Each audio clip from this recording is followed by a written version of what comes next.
Banking industry में सबसे ज्यादा डिस्कस होने वाला बैंक आईडीएफसी फर्स्ट बैंक, इस पे आज हम डिस्कशन करेंगे। फोर्थ क्वार्टर के रिजल्ट इस बैंक ने अपने रिलीज कर दिए, सो उसी का एनालिसिस करेंगे। मार्केट में बहुत तरीके की डिस्कशन चल रही है इसके रिजल्ट को लेकर के कि कैसे देखना चाहिए इसके रिजल्ट को, इन्वेस्टर्स क्या एक्सपेक्ट कर सकते हैं इस बैंक से आगे चल के। सो इन सारी चीजों को कवर करेंगे। इसके जो की हाईलाइट नंबर हैं वो मैंने डिस्क्रिप्शन में शेयर कर दिया है, सो उसको आप एक बार गो थ्रू कर सकते हो। नाउ अगर हम नंबर्स पे देखें तो सबसे पहले जो इनका लोन बुक का ग्रोथ नंबर है वो ऑलमोस्ट 25% से ग्रो हुआ है compare to last year. Last quarter में 24% की ग्रोथ थी, इस क्वार्टर में 25% की ग्रोथ है।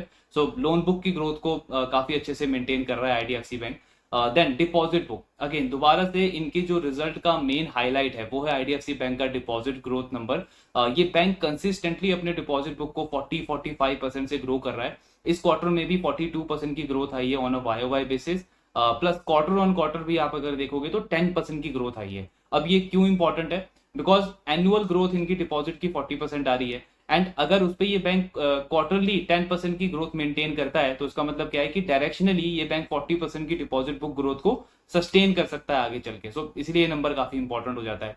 प्लस इसमें इसमें आप अगर देखोगे तो ऐसा नहीं है कि ये बैंक मार्केट में जाके बल्कि डिपॉजिट्स या होलसेल डिपॉजिट्स लेकर के आ रहा है, या फिर स्मॉल फाइनेंस बैंक्स की तरह एफडी वगैरह ग्रो करके अपना डिपॉजिट बुक का नंबर ग्रो कर रहा है। सो वैसा नहीं है, इनकी जो क्वालिटी ऑफ डिपॉजिट है वो बहुत ज्यादा अच्छी है। बिकॉज जो कासा बुक होता है, एक बैंक का जो ऑक्सीजन होता है, बिना कासा बुक के कोई भी बैंक सर्वाइव ही नहीं कर सकता in the longer run. So CASA book इस बैंक का कंसिस्टेंटली एक हेल्दी लेवल से ग्रो कर रहा है। इस क्वार्टर में 32% की ग्रोथ आई है इनके कासा बुक में। एंड अगर उसमें भी क्वार्टर ऑन क्वार्टर ग्रोथ आप देखोगे तो वो भी 11% से ग्रो हुआ है। मतलब क्या कि उसकी ग्रोथ भी आगे चल के 30-40% के आसपास सस्टेन कर सकती है। सो कासा बुक बहुत अच्छे से ग्रो कर रहा है बैंक, एंड वो भी इस टाइम में जहां पे अभी बहुत बड़ा कंपटीशन चल रहा है डिपॉजिट्स का मार्केट में। काइंड ऑफ वॉर चल रही है बैंकों के बीच में डिपॉजिट बुक को ग्रो करने के लिए। चाहे वो छोटा बैंक हो या कोई भी लार्ज बैंक हो, उनको बहुत बड़ी प्रॉब्लम आ रही है इस टाइम पे अपने डिपॉजिट बुक को ग्रो करने में। एंड मेनली वो टर्म डिपॉजिट या एफडी वगैरह के थ्रू ही अपने डिपॉजिट बुक को ग्रो कर रहे हैं। सो ऐसे में आईडीएफसी फर्स्ट बैंक कंसिस्टेंटली अपने कासा बुक को ग्रो कर रहा है, तो एक बहुत बड़ी अचीवमेंट है इसके लिए। एंड उसमें भी अगर आप कुछ टाइम पहले इस बैंक को देखोगे तो ये 6-7% तक ऑफर करते थे अपने सेविंग अकाउंट में। सो वहां पे तो चलो पॉसिबल था कि आप हायर इंटरेस्ट रेट दे रहे हो डिपॉजिटर्स को सेविंग अकाउंट के ऊपर भी, तो मे भी चांस है कि आपका कासा बुक वहां से ग्रो कर रहा है। बट नाउ अब इन्होंने अपना जो डिपॉजिट रेट है, इंटरेस्ट रेट जो है उसको कम करके 3% कर दिया है अप टू 1 लाख बैलेंस। तो डिपॉजिट रेट आपने कम कर दिया है लेकिन उसके बाद भी आपका कासा बुक ग्रो कर रहा है। सो ये क्या शो करता है कि जो मार्केट में डिपॉजिटर्स हैं वो चाहते हैं कि उनका बैंकिंग रिलेशनशिप जो है वो आईडीएफसी फर्स्ट बैंक के साथ में हो। काइंड ऑफ ये ब्रांड वैल्यू वाली गेम बन जाती है। बिकॉज ये शो करता है कि पिछले 5-6 साल में इस बैंक ने काफी अच्छा रेपुटेशन बिल्ड किया है, एक अच्छा ब्रांड बिल्ड किया है मार्केट के अंदर। बिकॉज बैंकिंग में लोन बुक ग्रो करना फिर भी इजी है, इतना बड़ा चैलेंज नहीं है, लेकिन डिपॉजिट बुक को ग्रो करना सस्टेनेबली एक बहुत बड़ा चैलेंज होता है बैंक के लिए। एंड ये कोई 20-25 साल पुराना बैंक नहीं है कि एक बहुत बड़ी रेपुटेशन बनी हुई है मार्केट में ऑलरेडी। 5-6 साल पुराना बैंक है, एंड उस पर इन्होंने लास्ट 5 ईयर्स में 40%, लगभग 40% की ग्रोथ रेट से अपना डिपॉजिट बुक का नंबर जो है वो ग्रो किया है कंसिस्टेंटली। सो ये क्या शो कर रहा है कि कंपनी बैंक जो है वो लगातार मार्केट शेयर गेन करती चली जा रही है इंडस्ट्री के अंदर। अगर आप इसके साथ में कोटक बैंक को देखते हो जिसका कासा रेशियो जो है वो बैंकिंग में यूजली सबसे हाई होता है, 53% का कासा रेशियो था कोटक का लास्ट ईयर, वो अब कम होकर के 47% के आसपास हो गया है। वीजा वीज आईडीएफसी फर्स्ट बैंक का कासा रेशियो लास्ट ईयर कितना था? 49%, एंड अब कितना है? 47%। तो ये क्या चीज शो कर रही है हमें कि ये bank compare to other banks, even large cap banks, उनके कंपैरिजन में भी काफी अच्छे से अपने कासा बुक को सस्टेन कर रहा है और ग्रो भी कर रहा है। मतलब इंक्रीमेंटल मार्केट शेयर भी कैप्चर कर रहा है एंड उसको सस्टेन भी कर पा रहा है। अगेन यहाँ पे काफी अच्छी परफॉर्मेंस है इनकी। देन अगर आप इनका लोन बुक का ग्रोथ देखते हो तो वो है 25%, लेकिन कासा डिपॉजिट बुक का जो ग्रोथ है वो है 42%। सो इतना बड़ा गैप क्यों है? इसका रीजन है क्रेडिट टू डिपॉजिट रेशियो। सो जब ये बैंक मर्ज हुआ था तो उस टाइम पे इनका जो क्रेडिट टू डिपॉजिट रेशियो था वो बहुत ज्यादा हाई था, 137% का क्रेडिट टू डिपॉजिट रेशियो था इनका। हमने बहुत सारे स्मॉल फाइनेंस बैंक्स के केस में भी ये चीज डिस्कस की है कि उनका जो डिपॉजिट बुक है वो बहुत छोटा है compare to loan book. Loan book का साइज काफी बड़ा है, डिपॉजिट बुक का साइज छोटा है, तो इससे होता क्या है कि क्रेडिट टू डिपॉजिट रेशियो बढ़ जाता है बैंक का। अब अगर आपका credit to deposit ratio high है एंड आपको ग्रोथ को सस्टेन रखना है, ग्रोथ को मेंटेन करना है, तो आपको बोरोइंग कहां से करनी पड़ेगी? मार्केट से बोरोइंग करनी पड़ेगी। उसकी कॉस्ट ऑफ फंड जो है वो बढ़ जाएगा उस बैंक का। कॉस्ट ऑफ फंड अगर आपका बढ़ गया तो उसका नेगेटिव इंपैक्ट पड़ेगा आपके निम के ऊपर, आपके मार्जिन के ऊपर, एंड उसका नेगेटिव इंपैक्ट आपके प्रॉफिटेबिलिटी के ऊपर पड़ेगा। सो सारी चीजें इंटरलिंक है। एंड इसका सॉल्यूशन क्या है? इसका सॉल्यूशन है कि आप अपने क्रेडिट टू डिपॉजिट रेशियो को इंप्रूव करो bye focusing more on deposit book, और लोन बुक की ग्रोथ को थोड़ा आपको स्लो डाउन करना पड़ेगा। सो वही किया है आईडीएफसी बैंक ने। पिछले 5-6 साल में इनकी जो डिपॉजिट बुक की ग्रोथ है वो ऑलमोस्ट 40% के आसपास रही है। वीजा वीज जो लोन बुक की ग्रोथ है इस बैंक की वो 13-14% के आसपास रही है। एंड इसी का रीजन है कि पिछले 5-6 साल में पहली बार इनका जो क्रेडिट टू डिपॉजिट रेशियो है वो 100% से भी कम हो गया, 98% के आसपास आ गया। इनफैक्ट लास्ट क्वार्टर में 100% था, वहां से भी और इंप्रूव होकर 98% पे आया है। प्लस अगर आप incremental credit to deposit ratio देखते हो इस बैंक का तो वो सिर्फ 76% है। मतलब जो ये बैंक फ्रेश लोन और डिपॉजिट दे रहा है उसके अंदर इनका क्रेडिट टू डिपॉजिट रेशियो सिर्फ 76% के आसपास है। एंड पूरी बैंकिंग इंडस्ट्री में हार्डली कोई और ऐसा बैंक मिलेगा आपको जो इस रेट पे ग्रो कर रहा हो 20-25% पे कंसिस्टेंटली, एंड उसका क्रेडिट टू डिपॉजिट रेशियो जो है वो 80% के आसपास भी हो। तो अगेन इस पैरामीटर पे भी बहुत अच्छी परफॉर्मेंस है बैंक की। एंड उसका उसका मेन रीजन क्या है? बिकॉज बैंक ने डिपॉजिट पे ज्यादा फोकस किया है। अब कासा बुक को आपने बिल्ड किया है तो उसका पॉजिटिव इंपैक्ट कहाँ पे पड़ता है? आपके निम के ऊपर, बैंक के मार्जिन के ऊपर। सो इस बैंक का निम भी इंप्रूव हुआ है। लास्ट ईयर इनका जो निम था, नेट इंटरेस्ट मार्जिन, वो 6.04% था। इस साल वो इंप्रूव होकर के 6.35% हुआ है, मतलब 30 बेसिस पॉइंट के आसपास उसमें इंप्रूवमेंट हुई है। बिल्कुल सिंपल लॉजिक है, बिकॉज आप मार्केट से बोरो नहीं कर रहे हो, आप सस्ता डिपॉजिट लेकर के आ रहे हो, आगे उसको हाई रेट पे लोन दे रहे हो, तो उसका बेनिफिट कहाँ पे हो रहा है? आपके मार्जिन में हो रहा है। सो बैंक के मार्जिन भी एक्सपैंड हो रहे हैं। Then asset quality. So IDFC first bank की जो एसेट क्वालिटी है वो एक्सेलेंट लेवल की है। पिछले 2-3 क्वार्टर में हमने बहुत सारे बैंक्स और एनबीएफसीज में देखा है कि धीरे धीरे उनके स्लीपेजेस के नंबर या ग्रॉस एनपीए के नंबर बढ़ने लग गए हैं। बट आईडीएफसी फर्स्ट बैंक का जो ट्रेंड है इंप्रूवमेंट इन एसेट क्वालिटी वाला, वो अभी भी कंटिन्यू है। इस बैंक का ग्रॉस एनपीए 2.04% से कम होकर के 1.88% पे आ गया इस क्वार्टर में। मतलब लास्ट क्वार्टर के कंपैरिजन में फिर से और अच्छी इंप्रूवमेंट हुई है। प्लस इस पे आप अगर इनका कोर बुक देखते हो, कोर बुक क्या है आईडीएफसी फर्स्ट बैंक का? Retail, rural and SME. Because जब ये बैंक मर्ज हुआ था तब तो इनका वो लीगेसी लोन भी आया था, इंफ्रा लोन था, कॉर्पोरेट लोन था, होलसेल लोन था, तो उसमें एनपीए काफी ज्यादा थे। तो अगर आप उस बुक को एक्सक्लूड कर देते हो और बैंक का जो सिर्फ मेन फोकस जो सिर्फ 3 बुक के ऊपर है, rural, retail and SME, so in 3 book का एनपीए अगर आप देखते हो तो वो सिर्फ 1.38% है।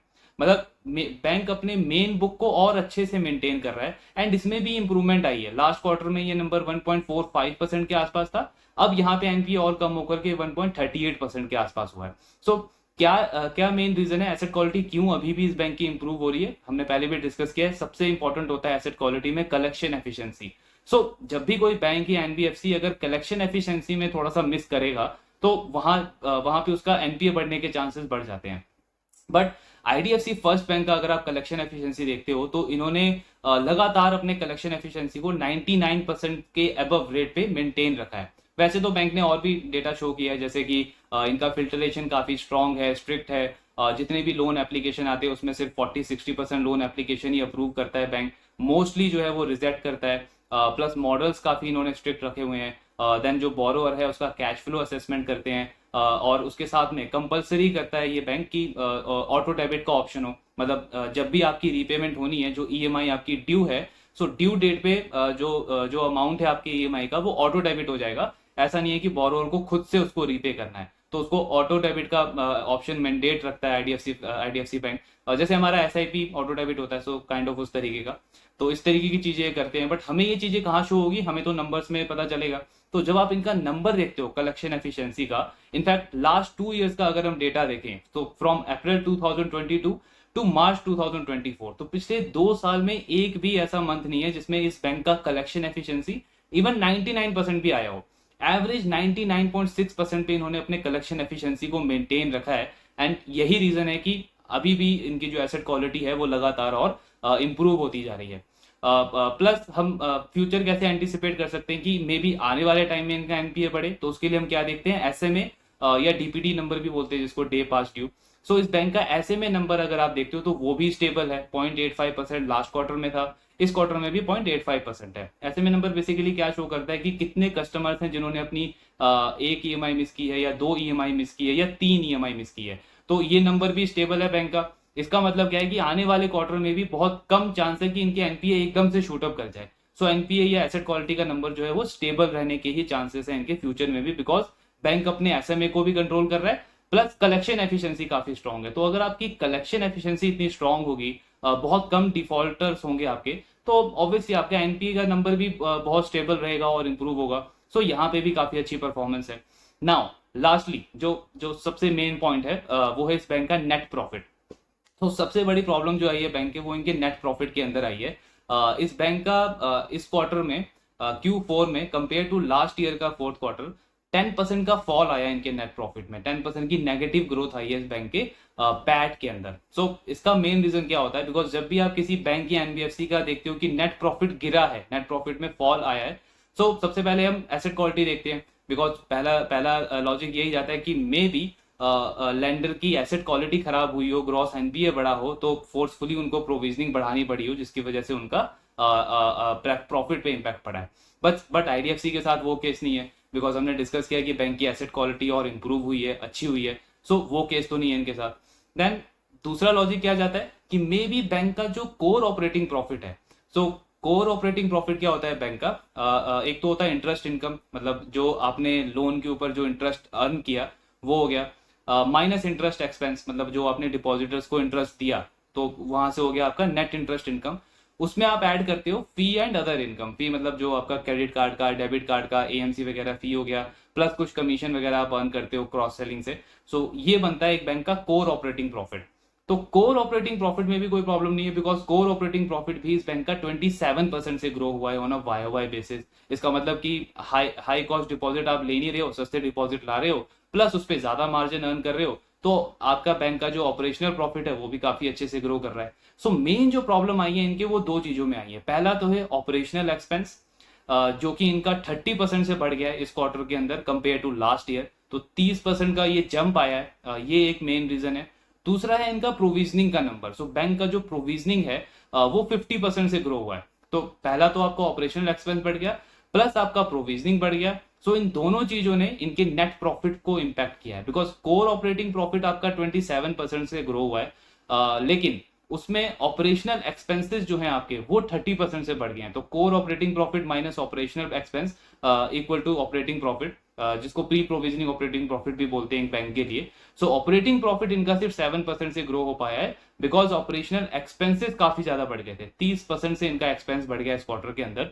अब ये एक्सपेंसेस क्यों बढ़े हैं, तो उसका रीजन क्या है, जो हमने स्टार्टिंग में बात करी कि इस बैंक के फंडामेंटल्स और स्ट्रांग हुए हैं, मार्केट शेयर ये बैंक गेन कर रहा है, ऐसे टाइम में भी डिपॉजिट बुक काफी हेल्दी रेट से ग्रो कर रहा है। तो ऑब्वियसली ये सारी चीजें करने के लिए बैंक को इन्वेस्ट करना पड़ेगा, बैंक को स्पेंडिंग करनी पड़ेगी। सो उस रीजन की वजह से इनके जो एक्सपेंसेस हैं वो काफी ज्यादा बढ़ गए हैं, बिकॉज इन्होंने इस क्वार्टर के अंदर ऑलमोस्ट 47 नए ब्रांचेस ओपन किए हैं। अब नए ब्रांचेस आप ओपन करोगे तो उसकी कॉस्ट जो है वो आपको अपफ्रंट लगेगी, नए एम्प्लॉयज आपको हायर करने पड़ेंगे, रेंटिंग कॉस्ट होगा, पूरा इंफ्रा बिल्ड करोगे, टेक इंफ्रा बिल्ड करोगे, तो इन सबकी कॉस्ट लगती है। सो उसकी वजह से इनका जो एक्सपेंस है वो काफी ज्यादा बढ़ गया है। प्लस साथ में बैंक के जो कुछ सेगमेंट्स हैं वो अभी प्रॉफिटेबल नहीं है, जैसे इनका जो क्रेडिट कार्ड का सेगमेंट है उसमें ग्रोथ तो अच्छी आ रही है बिजनेस की, बट वो प्रॉफिटेबल नहीं है। अभी सिर्फ हार्डली आई थिंक 1.5-2 साल पुराना सेगमेंट है, वो 1.5-2 साल पहले ही शुरू किया इन्होंने क्रेडिट कार्ड वाला बिजनेस। तो उसका कॉस्ट टू इनकम कितना है, 116%, मतलब वो प्रॉफिटेबल नहीं है। पहले तो इससे भी ज्यादा था, 240% के आसपास उसका कॉस्ट टू इनकम था, बट उसको कम करके अब बैंक ने 116% पे लाया है, तो उसमें बैंक का काम चल रहा है। देन इनका एक और सेगमेंट है वेल्थ मैनेजमेंट का। सो वेल्थ मैनेजमेंट में भी ग्रोथ काफी अच्छी है, पिछले 4 साल में जो एयूएम है इनका वो 10 टाइम ग्रो कर गया है। तो अगेन उसमें भी कंपटीशन बहुत है, लेकिन उसके बावजूद आप अच्छी ग्रोथ रिपोर्ट कर रहे हो उस बिजनेस के अंदर भी, तो उसमें स्पेंडिंग तो लग रही है आपकी, एक्सपेंस उसमें भी लग रहा है। एंड मोस्ट इंपॉर्टेंटली इनका जो लाइबिलिटी वाला बिजनेस है, डिपॉजिट वाला बिजनेस है, उसमें कॉस्ट टू इनकम बहुत ज्यादा है, 184% का आसपास का कॉस्ट टू इनकम है इसमें। क्यों है, बिकॉज आपको अपने एम्प्लॉयज को इंसेंटिवाइज करना होगा, अगर वो इतने अच्छे रेट से डिपॉजिट बुक को ग्रो कर रहे हैं, सो वो कॉस्ट तो आपकी लगती है। प्लस जो नए डिपॉजिटर्स आपके सिस्टम में ऐड हो रहे हैं उनका ऑनबोर्डिंग कॉस्ट है, केवाईसी कॉस्ट है, जो भी टैक्स वगैरह पे आप खर्चा करते हो, ये सारी कॉस्ट लगती है। बिकॉज उससे इनकम तो आप बाद में अर्न करोगे, बाद में जाके आपको इसको प्रोडक्ट क्रॉस सेल करोगे, अपसेल करोगे, तब जाके आपको कोई इनकम आएगी उस डिपॉजिटर से। लेकिन जो उसकी ऑनबोर्डिंग कॉस्ट है वो तो आपको अपफ्रंट लेनी पड़ेगी। तो इन्हीं सारी रीजन की वजह से इनके जो एक्सपेंसेस हैं वो काफी ज्यादा बढ़ गए हैं इस क्वार्टर में। अब इसमें कुछ नेगेटिव नहीं है, बिकॉज ऑब्वियसली आप एज अ शेयर होल्डर चाहते हो कि बैंक मार्केट शेयर गेन करे, बैंक फ्यूचर के लिए इन्वेस्ट करे, बैंक की ग्रोथ अच्छी हो ताकि फ्यूचर में वो शेयर होल्डर्स के लिए अच्छे रिटर्न्स डिलीवर कर सके। तो उसके लिए इन्वेस्टमेंट तो करना पड़ेगा उनको फ्यूचर में। ये काइंड ऑफ आप एंजल वन वाली सिचुएशन बोल सकते हो इस बैंक की। बिकॉज एंजल वन भी क्या कर रहा है, अपने टेक्नोलॉजी पे इन्वेस्ट कर रहा है, ब्रांडिंग पे इन्वेस्ट कर रहा है, मार्केटिंग पे इन्वेस्ट कर रहा है। तो उसका रिजल्ट क्या हो रहा है कि वो कंपनी जो है वो 50-60% से अपना क्लाइंट बेस तो ग्रो कर रही है, लेकिन मार्जिन उस कंपनी के भी कम हो रहे हैं, उस कंपनी के भी मार्जिन लगातार कम हो रहे हैं। सेम चीज आप आईडीएफसी फर्स्ट में देख सकते हो कि बैंक ऐसे टाइम में भी कासा बुक को ग्रो कर रहा है, मार्केट शेयर गेन कर रहा है, डिपॉजिट बुक हेल्दी रेट से ग्रो कर रहा है, credit to deposit ratio improve हुआ है, फंडामेंटली बैंक और ज्यादा स्ट्रांग हुआ है। बट उसका इंपैक्ट जो है वो बैंक को एक्सपेंसेस में लेना पड़ रहा है, एक्सपेंसेस बैंक के बढ़ गए हैं, and that is the reason कि उनका उनका जो ऑपरेटिंग प्रॉफिट है वो सिर्फ 7% से ग्रो हुआ है।